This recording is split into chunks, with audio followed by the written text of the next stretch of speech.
10वी नंतर पुढं आपण काय काय करू शकतो, तर या संदर्भात आपण प्रशासकीय सेवा आणि संरक्षण दल यांच्याविषयी आपण आता विचार करणार आहे।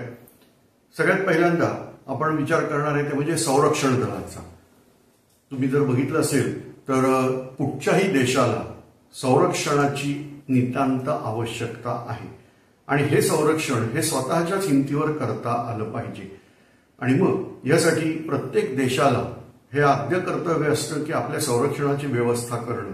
तसं आपल्याही देशाप्रती आपलंही कर्तव्य आहे। परंतु या ठिकाणी सैन्य दलात म्हणजे संरक्षण दलात जर जायचं असेल तर वेगवेगळ्या पर्यायांनी आपल्याला संरक्षण दलात जाता येतं। त्यापैकी आपण पहिला पर्याय विचारात घेणार आहे ती म्हणजे नॅशनल डिफेन्स अकॅडमी म्हणजे NDA यासाठी लागणारी परीक्षा। पुणे जिल्ह्यात खडकवासला या ठिकाणी NDA म्हणजे नॅशनल डिफेन्स अकॅडमी किंवा आपण हिंदी मराठीमध्ये त्याला राष्ट्रीय संरक्षण प्रबोधिनी असं म्हणतो, तर ते NDA नॅशनल डिफेन्स अकॅडमी या ठिकाणी आहे। अर्थात इथं प्रवेश घ्यायचा असेल तर काय काय करावं लागतं, तर या ठिकाणी तुम्हाला प्रवेश घ्यायचा असेल तर तुम्ही 12वीत असताना पहिली परीक्षा देता येते। वयोमर्यादा दिलेल्या आहे। वेबसाईटचं नाव आहे upsc.gov.in, त्याच्यावरती वयोमर्यादा तुम्हाला दिसतील। तर 19.5 वर्षापर्यंत इथं प्रवेश दिला जातो। आता ह्यासाठी विषय कोणता निवडायचा, तर 10वी नंतर जर तुम्हाला विज्ञान क्षेत्रात जर चांगली गती असेल तर माझा सल्ला राहील की तुम्ही विज्ञान हीच गोष्ट घ्या।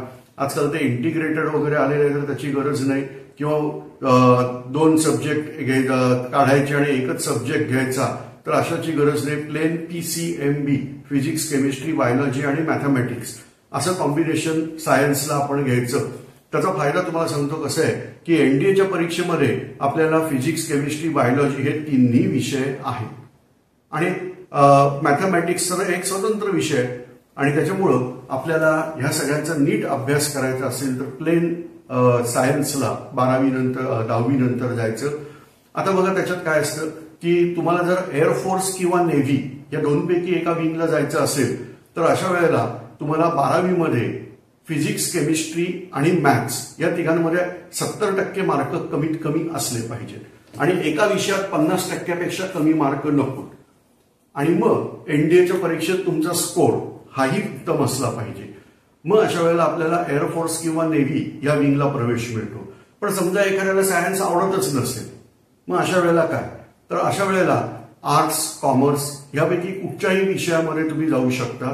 पण तुम्हाला NDA मध्ये जाताना 300 मार्काचं मॅथमॅटिक्स 300 मार्काचं गणित हे आलं पाहिजे। त्यामुळे तुम्ही शक्यतो 11वी 12वीला गणित हा विषय घेणं हे आवश्यक आहे। पण ज्या वेळेला तुम्ही सायन्स घेत नाही त्यावेळेला तुमच्यासाठी एअरफोर्स आणि नेव्ही हे दोन्ही विंग बंद होतात।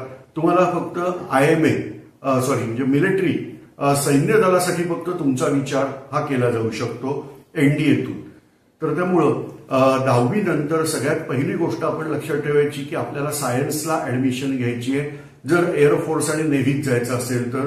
पण सायन्स जमणार नसेल काही कारणांनी तर अशा वेळेला पहिली एक तर वृत्ती पाहिजे मी ते जमवून दाखवतो कारण मला जायचंच आहे, किंवा जर जमणार नसेल तर अशा वेळेला आर्ट्स घेऊ शकता पण त्याच्यानंतर तुम्ही सैन्य दलासाठी फक्त एलिजिबल राहता। आता NDAच्या पेपरचं स्वरूप हे बघितल्यावर लक्षात येतं की गणितावरती फोकस करणं आवश्यक आहे, कारण पहिला जो पेपर असतो तो गणिताचा असतो आणि गणितात तुम्हाला 300 पैकी कमीत कमी 150 मार्क मिळवावे लागतात म्हणजे 50%ला पासिंग आहे। पण इथं सगळ्या ठिकाणी परीक्षा ही MCQ मल्टिपल चॉईस क्वेश्चन या प्रकारची असते आणि त्याच्यामुळं आपल्याला गणित कुठच्या पद्धतीने सोडवलंय हे ते बघत नाहीत, उत्तर अचूक आलं पाहिजे आणि निगेटिव्ह मार्किंग पण आहे। आता ही जी पहिली परीक्षा असते हिला म्हणतात रिटर्न टेस्ट, ही UPSC कंडक्ट करते। याच्यानंतर दुसरी परीक्षा असते त्याला म्हणतो आपण SSB इंटरव्ह्यू।